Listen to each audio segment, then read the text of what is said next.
What is going on, everybody? It's Stefan, and we're here for a Monday Night Raw review, the night after WrestleMania, Saturday and Sunday for April the 4th, 2022, and all I can do is just go...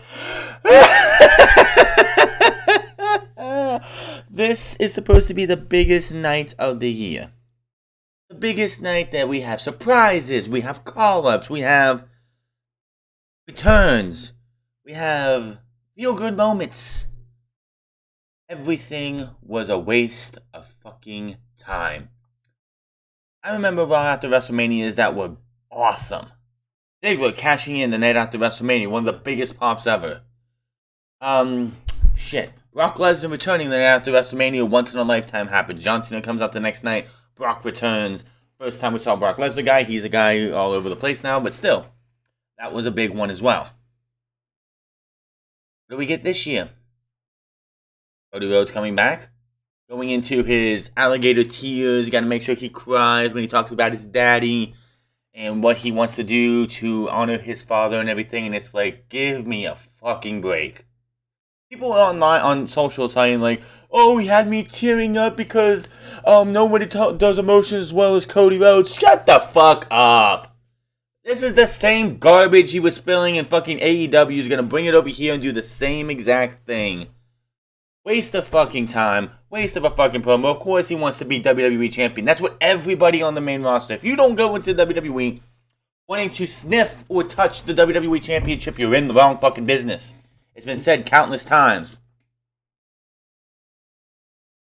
But what I got out of the promo is that Cody Rhodes probably looked back on that stipulation in October or November of 2019, where he said, if I can't win the AEW Championship from Chris Jericho at Full Gear, then he'll never challenge for the championship again.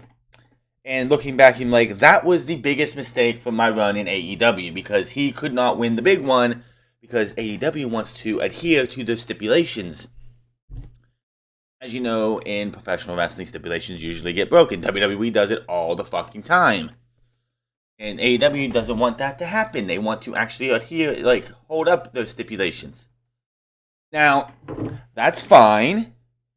But all you had to do to remedy it is have the dude turn heel. That's all you would have needed to do. He turns heel, he goes back on his word, and he challenges for the AEW Championship.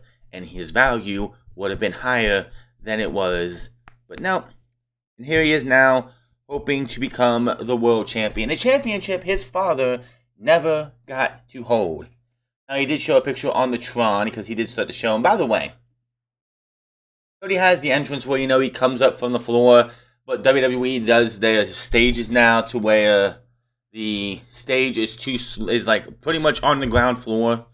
So he couldn't do that anymore. So they had to construct a box, like tower, like a small tower for him to come up on, be risen up from and walk down. They undershot this because Cody's music plays. They pan over to where this box tower is, and Cody's head is sticking out of the fucking box. Like, what in the fuck was this? He asked the crowd what they wanted to talk about, and they popped, which was the same way he opened his last promo, I believe it was, on AEW when he wanted to make the match for make the ladder match for the undisputed TNT Championship. It says it's been 47 days since the Erupt news. He came out that he was a free agent. He heard all the theories. Everyone thinks the decision to return to WWE was difficult, but it was not. It was simple, really. The star that left them in the dust. Ha ha ha. I see what he's doing there. He was in an interview with Ariel Helwani the day after, yesterday morning, and Ariel Helwani asked him, "Is there one thing that you wanted to make your return possible here?" He said he doesn't want to see or hear from Stardust ever again. That needs to be left in the past. It will be, for now. Yet, at his match, he does the cartwheel and the Stardust pose, and now he gives a Stardust reference here. And the man that has signed a multi-year agreement standing here now, and if there was fan interest with a "you deserve it" chant, if there was a glimmer of doubt, then the moment he rose up in front of 70,000 plus fans, 65,000, the moment he made the WrestleMania walk and beat a top superstar in Seth Rollins, the doubt was eradicated. He calls a quote he found about how a man finds his destiny on the path he takes to avoid it. Shows us a photo of WWE Hall of Famer Dusty Rhodes on the big screen. It is so easy to say that his father, yeah, he's a legend, a common man, the son of a plumber, but to Cody, he was his hero, and he's like, he was my hero! Like, come on, dude. Do you have to pull out the waterworks every fucking time you got a promo? Could have just been like, he was my hero. Like, you have to go to the waterworks. It's the same thing every fucking time. It comes off as phony, disingenuous, and he just wants to seem like he's this conquering hero. He wants to come back to the WWE and with unfinished business, win that big championship he never got to be before, and be the guy for Vince McMahon. That is never going to happen. He might end up winning the WWE Championship, but being the guy, not as long as Roman Reigns is around, not at all. Let me see here. Shows us the photo on the screen is taken from 1977 at Madison Square Garden, showing his Dustin holding the WWE title that Hall of Famers like Hulk Hogan, The Undertaker, Shawn Michaels, Triple H would hold. He said the way he said it, he's like, oh yeah, Triple H too, in a condescending way. Now I believe, if I'm right, the championship picture that they're showing was a belt that somehow came to Dan Lambert, and Dan Lambert actually gave to Cody Rhodes a week or so before Cody actually left AEW. So there's some history for you. This photo was on the mantle of his parents' bedroom until his father's last day.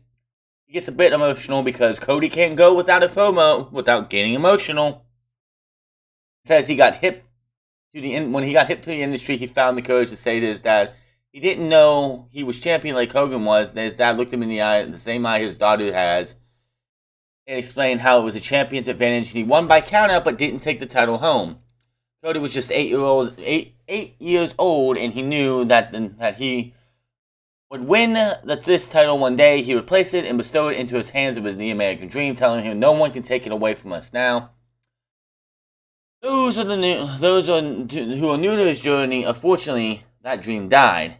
It died right in front of him, which he has to be like, that dream, it died right in front of me. Like, with the fakest fucking emotional I could ever see. He is so fucking phony. God, this is what I hated in AEW about Cody Rhodes, is that he always has to come out here with the most fake emotional,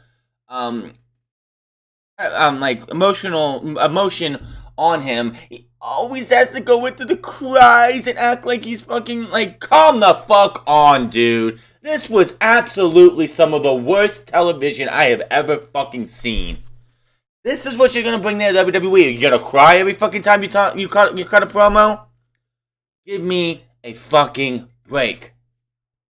Has the opportunity passed, or did it? He cannot physically put the title in his father's hands. Can't physically bestow it onto the American Dream, but he can certainly put it around the waist of the American Nightmare. Fans with the Cody chant, the Cody chant was loud. But then a small section started chanting, "You can do it."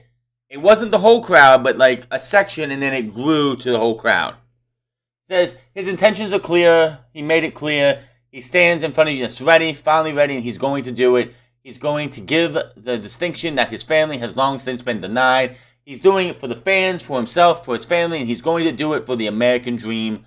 Dusty Rhodes. Out comes Seth Rollins, who dances to the ring as the fans sing along to his theme. Gets in the ring, he stares him down, he's singing, they're still singing a song, so he dances along to it. Cody drops the mic, has his hand up, puts his hand out for Seth to shake. Seth just laughs for a bit and like, ha ha ha, and everything. Eventually shakes his hands, mouthing something. He says, "Welcome home." And that is that. This was cringe. This was garbage. This is what Cody's bringing to WWE. This, to me, is already an abject failure. I am sick and tired of Cody Rhodes promos where he has to resort to my father, blah, blah, waterworks, blah, blah, blah. Shut the fuck up, Cody. Give me a fucking break. This was absolutely some of the worst stuff I've ever seen. And he's been back 3 nights. And he's already sour. I've already soured on it 100%. This is absolutely just garbage. Can you go into a promo, talk about your dad? And I know, yeah, your dad passed away. What was it? 7 years ago? Was it 7 years ago? I think 6, 7 years ago? Like a couple months before you left. I understand wanting to get emotional. But it's like, dude, you overdo it all the fucking time. If you want at home or watching this and you got teary-eyed, grow up. This was garbage.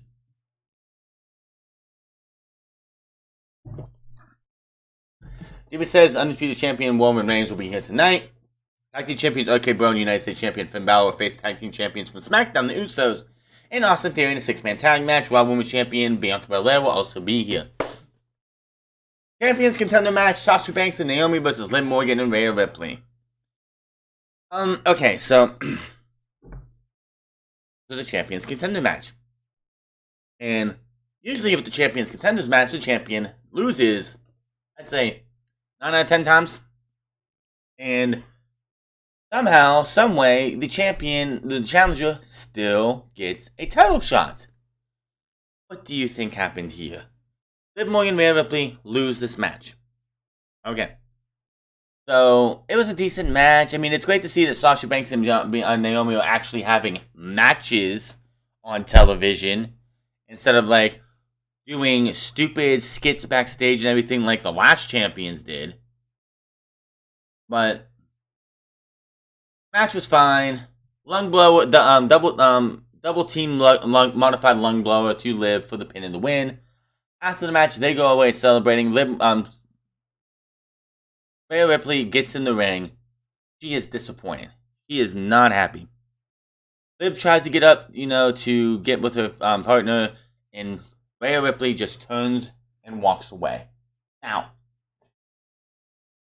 first things first. There was a report today on the possibility of who could be joining Damian Priest and Edge in Edge's faction.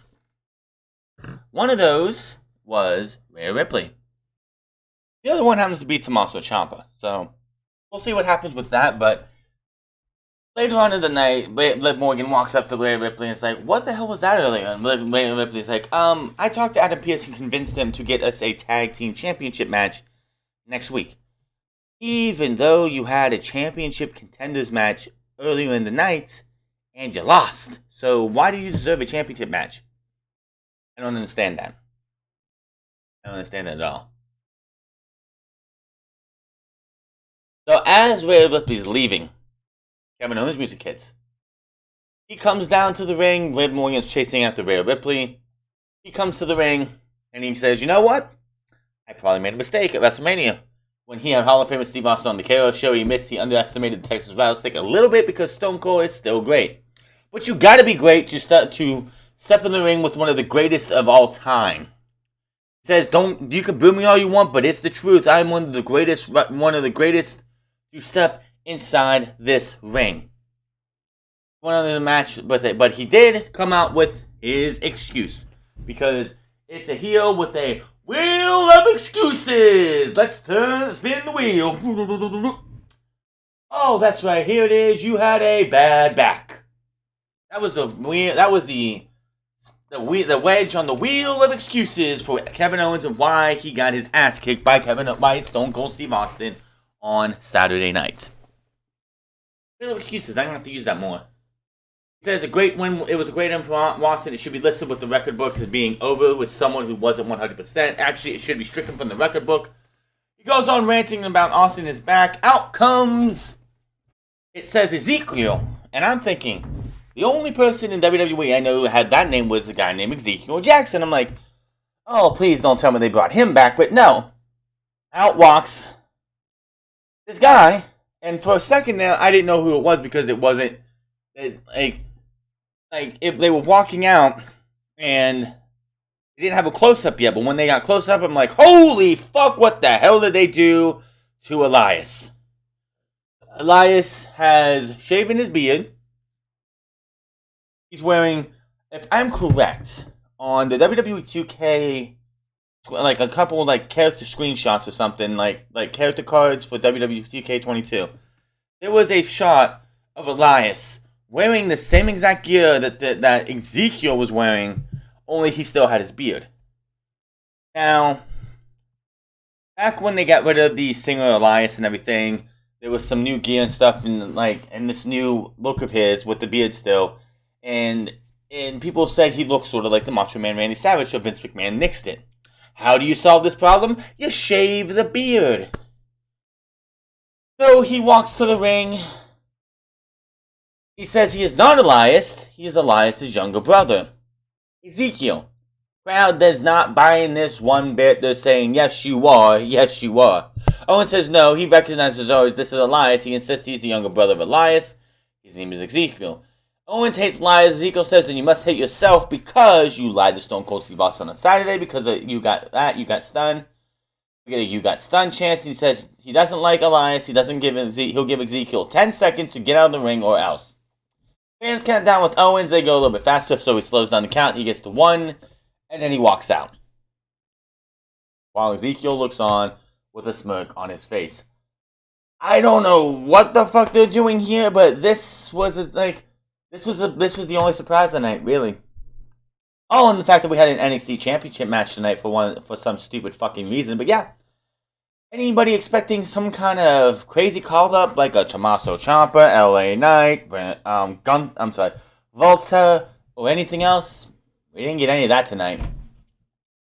Dominic Mysterio versus The Miz. This match lasted about 45 seconds. Call Crush finale, and that was that. After the match, Miz stands tall. Ray gets in the ring to check on his son. Miz poses in the corner, but out comes Veer Mahan with his re-debut. He gets a nice little reaction. People have been anticipating the Veer debut. Some people were hoping he would be some kind of babyface. No. The dude is going to be a foreign heel because that's the only way WWE knows how to book foreigners. When I mean foreigners, I mean outside of North America. If you're from Canada, Mexico, or the United States, WWE will book you either way. If you're from anywhere else, they're going to book you as a heel 95% of the time. So he beats up the Mysterios and leaves them for dead, and that is that. Back from break, and WrestleMania stills. Belair is in the ring, and Mike now. She said thanks everyone for never giving up on her until she got back what was hers. It's her own, and you deserve it. Chant starts breaking up. She's sporting a bad shiner from a kick that she took from Becky. And she acknowledged the black eye, but says it all goes back to SummerSlam. She learned not to take any of this for granted because it can be taken away like that. Snaps her finger. Belair goes on about being fighting champion and ready to face anyone in the back after Saturday. She is different. She is better. She says the fans are better than Lynch, so she became better. She hypes herself up more and poses and Pyro explodes. Belair raises the title in the air, and that ends the segment. With nobody coming out to stake their claim at being the champion, being a challenger. Because they have no one else.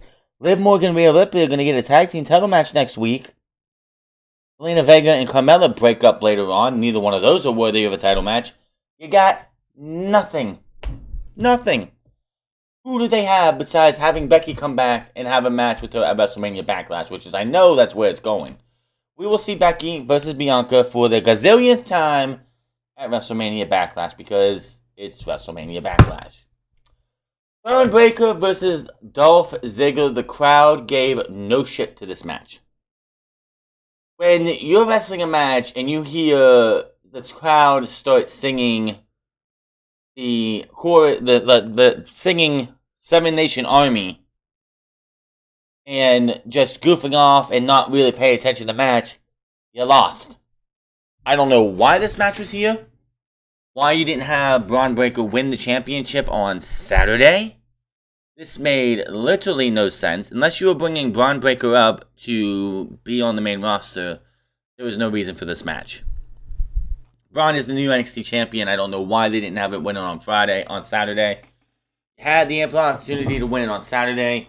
Did Vince McMahon really think, well, the crowd in an NXT at NXT Stand and Deliver was not worthy of seeing a title change, so we're going to do it on Monday Night Raw on the Raw after WrestleMania.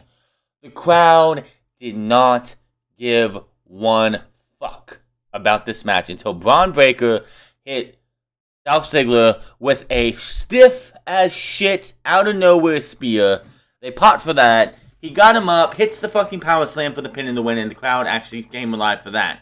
But for the rest of this match, the crowd didn't care. I'm going to be surprised if we didn't see beach balls somewhere, but they didn't acknowledge them. Because that's a bad thing. WWE and Vince McMahon are trying to groom Braun Breaker to be the future of this company.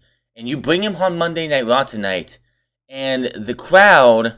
Now, if NXT was still under the watchful iron, under the leadership of Triple H, and Braun Breaker came out here tonight, this would be a different story. You would have people going crazy. People would be barking like dogs, like they do in NXT, which is the NXT crowd, who are always there because it's Full Sail. Well, not Full Sail, but it's the same crowd at every single show. But since that's not what we got here, we have NXT, Vince McMahon's NXT. Nobody gives a shit about NXT. Dolph Ziggler didn't do a damn thing for NXT. Braun Breaker coming up tonight to win the NXT Championship did nothing for that brand. Did nothing for Braun Breaker. And did nothing for the NXT Championship. It's just sad what has become of that championship. MVP is in the ring. He says, actions speak louder than words. It is his pleasure to introduce a man who spoke volumes. It's his actions at WrestleMania. Says Lashley, without 1 ounce of help, triumphed over Goliath that has been terrorizing Raw, and he didn't even need me, MVP says. Goes on hyping Lashley up until the music hit, until he says, here he is, Bobby Lashley. Lashley comes down, he hands Lashley the mic. Lashley says he couldn't resist the WrestleMania challenge for Omos. He had to see how big and tough he was. Lashley knew he knocked Omos off his ass last week. He knew it could be done. Admits Omos beat the hell out of him at WrestleMania as the strongest, most powerful, meanest man he ever faced. He knew the only way he could win it for Omos to make a mistake, and then he did. It would be 1, 2, 3, and that's exactly what happened. Out comes Omos, who says he wants a rematch. MVP's like, crowd, guys, Omos says he wants a rematch. They size each other up as Omos took his jacket off. They size each other up.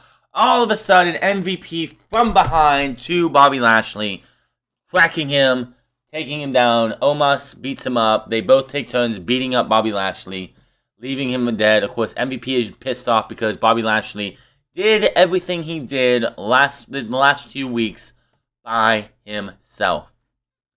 I'm just going to go on a limb here and say I hate babyface Bobby Lashley. Bobby Lashley has come into his own with MVP as his mouthpiece. MVP is part of the package. You take that away from Bobby Lashley is going to fall very, very fast. Now, Omos. This is probably the best thing they've done for Omos since he made his debut. Having him align with MVP. Is it going to make him any better in the ring? Fuck no. But to have somebody who can actually talk, because let's face it, Omos, I can't understand half the shit. I watched an interview he did with Simon Miller from What Culture, and I can hardly understand anything Omos said. I can't understand half the stuff that he says. MVP has a gift of gab. He can talk you into your seats. He can talk you into everything else. But that's one thing. That's one weakness covered. Now they need to get his weaknesses of he sucks in the fucking ring under control, or this doesn't fucking matter. So I don't see Bobby Lashley lasting as a babyface. He's not good as a babyface, and they'll learn that the hard way. Lena Vega and Carmella come out because they're going to be supposed to be taking on Shayna Baszler and Natalya. Back from break, Vega interrupts Mike Roman, says, before you announce her opponent, she has one thing to say to get off her chest. She says Carmella is the reason they lost their titles, and she's too preoccupied with herself. She also mentioned how Carmella is too obsessed with her man, but he sure is a handsome man. Everyone knows Zelina Vega is married to Malachi Black. Tommy. Everyone knows she's married to Tommy End. Everyone knows that. I hate, this is not 1990s, this is not the 80s, this is not the early 2000s, where you can pretend just because Zelina Vega's husband is working in a different company, that she can automatically, she's single and she can sit there and flirt with her tag team partner, or flirt, or be flirtatious towards her tag team partner's fiance. Just no, doesn't fly. Of course, Carmella's like, how dare you? Vega could be one of her bridesmaids, but now all she can be is the flower girl. Vega decks Carmella with the big forearm and attacks, sending her to the floor. Carmella is down in the announce table and she gets on Corey's lap to guard her. Carmella grabs Corey and starts kissing him and making out, and I'm like, please turn, just go to something else. Cut the feed. I don't need to see a fucking makeout session between two grown people. Give me a fucking break. I don't need to see it on my television for this. Usos approach Austin Theory backstage, and they just let this guy have it. And he must be mad. He looks says they're not happy like he is, because they got, unlike some people they know, they got the dub at WrestleMania and still tag team champions. They say tonight we'll show why why the bloodline controls all of WWE, and they say they almost believe the hype about Theory because didn't Vince McMahon pick you as the heir apparent? Used to say, but then he got beat by a retired NFL punter and a retired Stone Cold. They just keep taunting him and pissing him off, and he's like, I had McAfee beat. Now, I'm not going to talk about Stone Cold, but as far as Finn Balor tonight, he might as well be Pat McAfee, because I'm going to let him know that I'm going to just show him A-Town down or whatever else, and yeah. This was actually pretty fucking funny. The fact that they just ripped into him, and you could just see he wanted to just, I want to beat these fuckers up, but no. Okay, bro, and the United States Champion Finn Balor versus SmackDown Tag Team Champions, the Usos, and Austin Theory. Why are the Usos here? Because Roman Reigns is here. Roman Reigns is the Universal Champion. He always rides with his crew. If Roman Reigns is going to be the Universal and WWE Champion for now, he's going to ride with his crew. So, I didn't give a shit about this match at all, really. Austin Theory beats the United States Champion 1-2-3 because Balor is going to put him over, and I'm sure, I wouldn't be surprised by the time WrestleMania Backlash is over, Austin Theory is not the United States Champion. I would be very shocked. Edge, we see what happened with Hall of Famer Edge, Damian Priest, and AJ Styles at WrestleMania. Edge comes to the ring. He gets the mic. He says he is an honest man. He said AJ would meet his reckoning at WrestleMania, and he did. But he didn't count on Damian Priest showing up. He goes on and says, for too long, Priest fought his inner self, just like Edge. He tried to be a good role model for all of you sheep, just like Edge. The fans start chanting, we are sheep, because it is the night after WrestleMania, and all the marks come out. This is when all the marks come out, and they say some of the dumbest shit. That's very telling, calling them idiots. Edge says, without further ado, he demands everyone to rise for the man he will be. Edge's punishment for the guilty, Damian Priest. Out comes Priest, which I was so hoping they would have just had a darker theme for him. Maybe another Alter Bridge song. Maybe he'd just come out the other side as well. But no. Priest says it goes without saying how much Edge has meant to him for a very long time. Weeks leading into WrestleMania, he was lost. Fans interrupt with the, we don't care, and Priest is like, there was a time when that would have bothered me. And Edge is like, not anymore, losers. Priest says once he tried to please everyone but himself. And then the dumb fuck fans say, we are losers. And Priest is like, yeah, that's good for you to tell us. He goes on about how it felt like Edge's message. I know you were speaking to AJ Styles, but it felt like you were talking directly to me, which is why it was the easy decision to pledge my loyalty to you. Edge says this is what the best decision of Priest's life. He goes on and says, They judge AJ at WrestleMania, and now they will pass judgment on anyone who challenges Edge's message. Our message. Edge knows AJ is going to keep coming. He wants the Pitbull version of AJ and got it. He goes on and says AJ's best option is to fight, but he has to think of his family and his children. They need a father. Out comes AJ to fight. Priest meets him on the ramp. AJ ducks the swings and unloads on Priest, fighting him off the ringside area, tossing him over the barrier. Which I guess the LED boards on the barricades are going to be a thing. I thought it was just going to be for WrestleMania, but nope, it looks like they're going to be staying from here on out. He gets the better of Edge. He wants payback from the concerto a few weeks ago.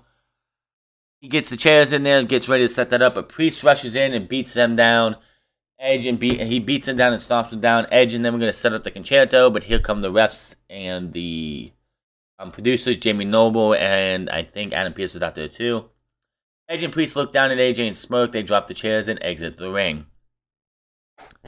This will be very interesting to see what goes on with this. This was, I think, the most interesting thing in the night.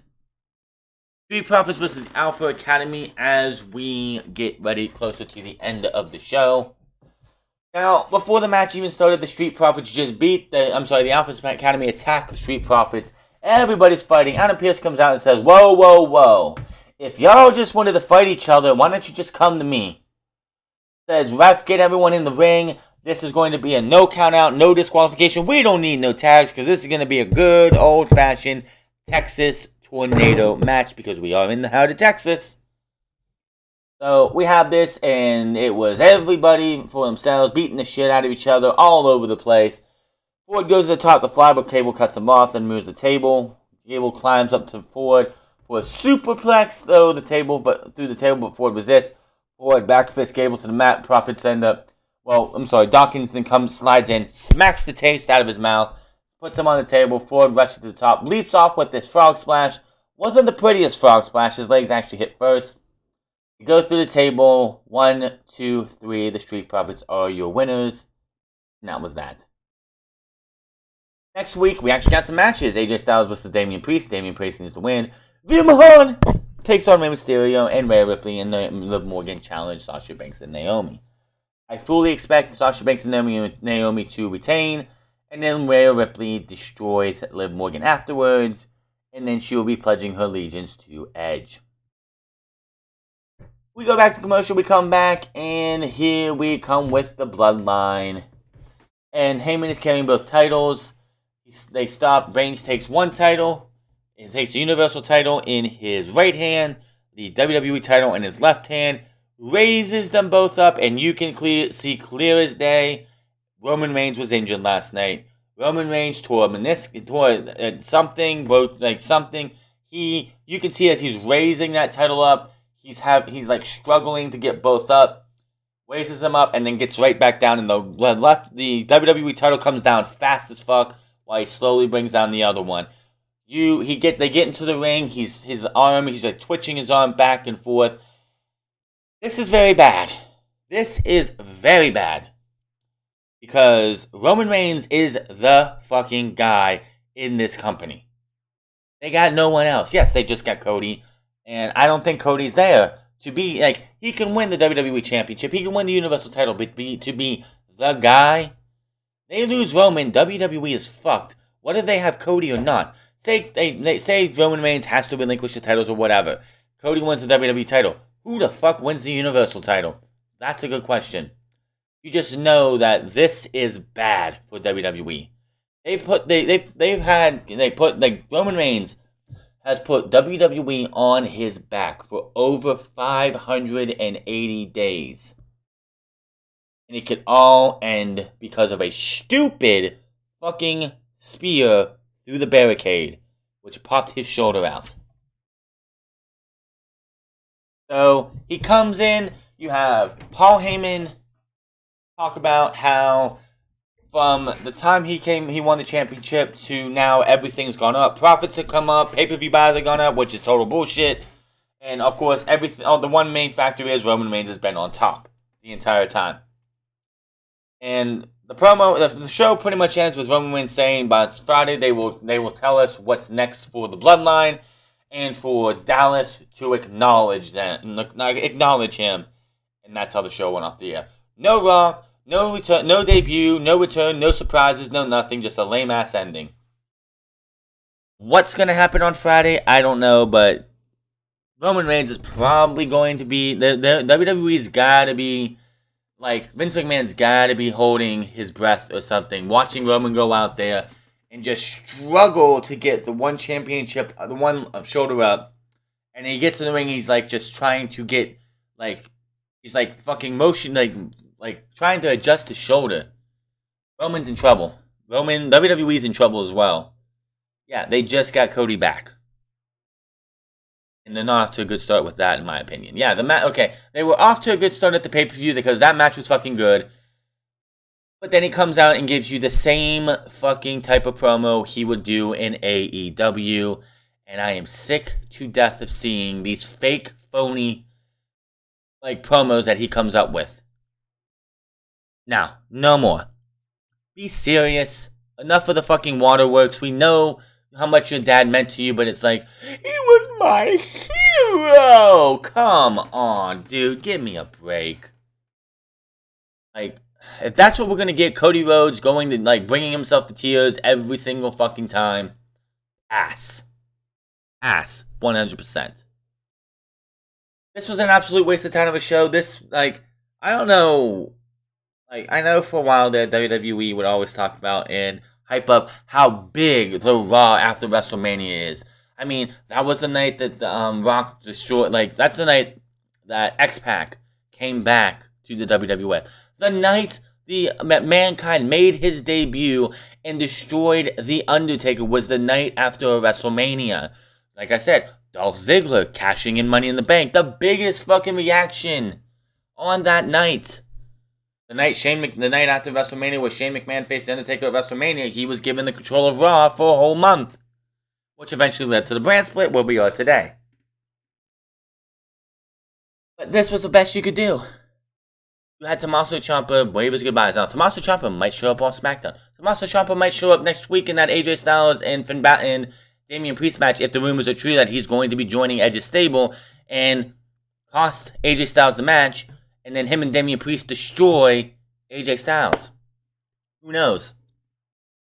There was nothing on this show worth a damn. Not a one thing. And like, the one thing that should have meant something was just the same old shit, different company from Cody Rhodes.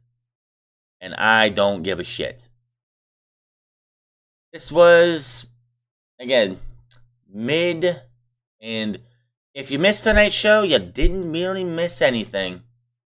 That's your Monday Night Raw review. Hit that subscribe button, comment down below, like or dislike this video, find me on Minds at the France Club, find me on twitch.tv/The France Club, and find me on Instagram at The France Club, and I will see you guys on Wednesday, where things actually make sense, and we have good wrestling, where we're going to see FTR Young Bucks 2, and the and Christian Cage versus Adam Cole, and much, much more.